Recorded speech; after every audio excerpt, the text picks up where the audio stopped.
जी हाय आपका ध्यान किधर है, गायिका इधर है। हम तो डर गई हो ऐसा डर पैली हो,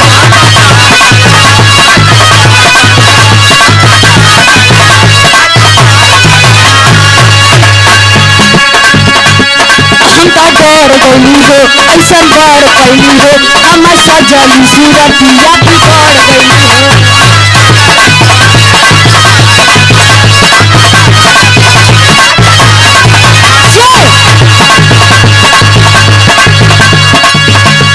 डर गई हो ऐसा डर कैली हो, हम सजली सूरतिया बिगड़ गई हो। ये खुशी ना भइल दुख बारी मिलल पियवा कबाड़ी, हाय दैया मिलल पियवा कबाड़ी।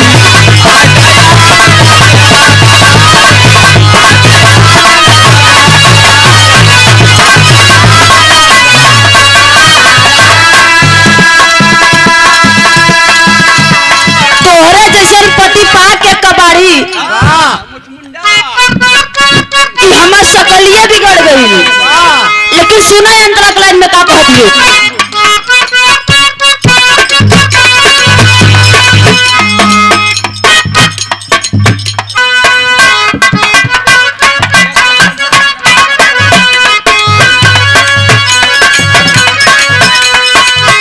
सुनो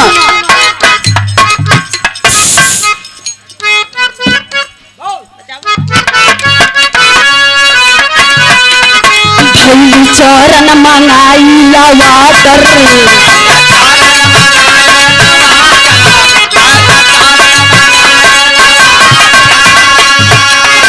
सैया नाड़ी ले आवे टमाटर,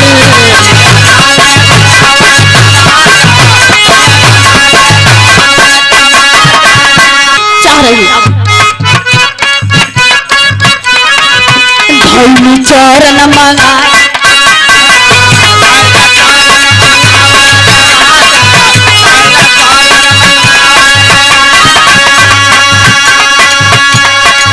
सैया नाड़ी ले आवे टमाटर,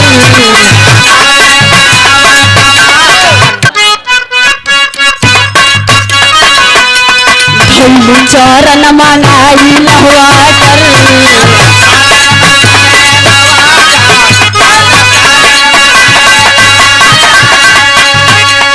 सैया कबाड़ी ले आवे टमाटर।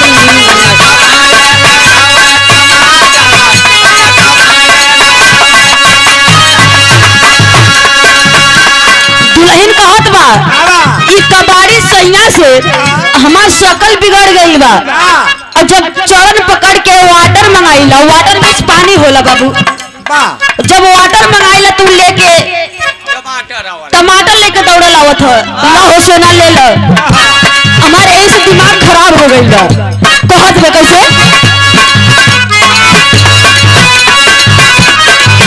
धैली चरण मंगाइला वाटर,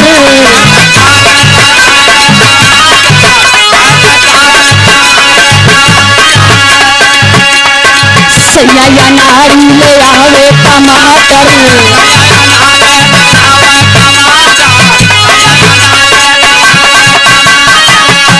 धैली चरण मंगाइला वाटर, सैया नाड़ी ले आवे टमाटर।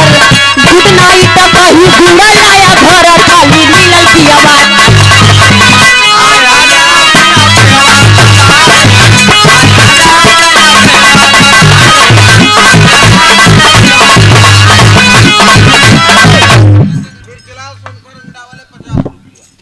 ये देखिए ब्रिजलाल सोनकर, आप ब्रिजलाल